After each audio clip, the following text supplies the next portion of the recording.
The United Kingdom's Ministry of Defense latest intelligence update on Ukraine, August 2, 2023. Over the past 2 months, Russia has likely begun forming major new army formations to add depth and reinforce its depleted ground forces. These include the 25th Combined Arms Army. Since its invasion of Ukraine, Russia has primarily used mobilized reservists to replenish established units or form new territorial defense regiments. It has rarely established new combined arms armies self-contained, all-arms formations designed for independent operations.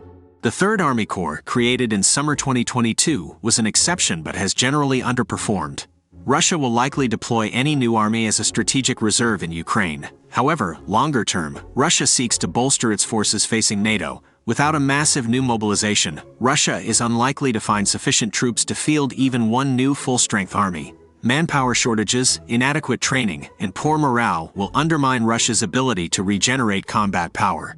The Air Force Command of Ukraine update. Last night, Russia launched waves of Iranian-made kamikaze drones at Ukraine, including Shahed 136 and Shahed 131. The drones were launched from 3 directions: Kursk, Primorsko-Akhtarsk in Russia, and Chauda in occupied Crimea. Ukraine's Air Force and air defenses successfully intercepted and neutralized 23 of the Russian attack drones. Most were shot down over Kyiv and Odessa regions. However, some drones penetrated defenses and struck port infrastructure in Odessa.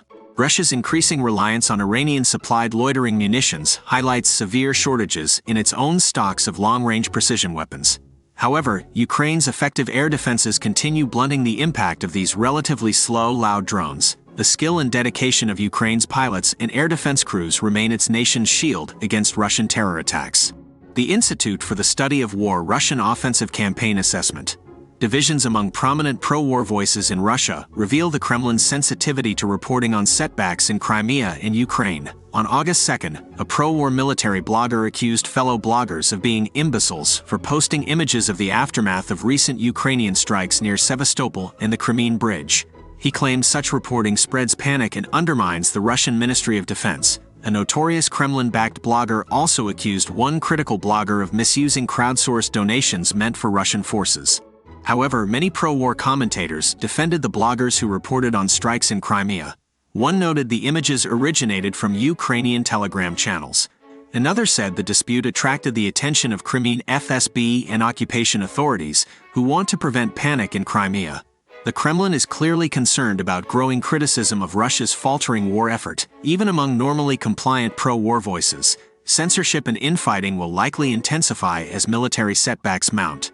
But the regime cannot stifle questions about competence and morale as its invasion falters. The Institute for the Study of War key takeaways today.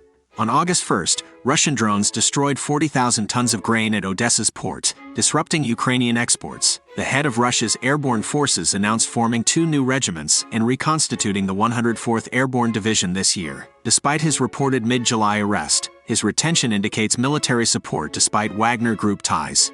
Russia is reallocating conventional forces to territorial defense in Kursk and Belgorod, expanding internal security after Wagner's armed rebellion in June. Ukrainian counteroffensives gained ground near Bakhmut on August 2nd, while Russian attacks focused on Kupiansk, Svatov, Kremina, Bakhmut, and Avdiivka Donetsk City. Russian civilians increasingly threaten military recruitment centers over forced conscription. Putin promoted Novorossiya mythology and state cultural programs for occupied Ukraine, seeking political and social integration.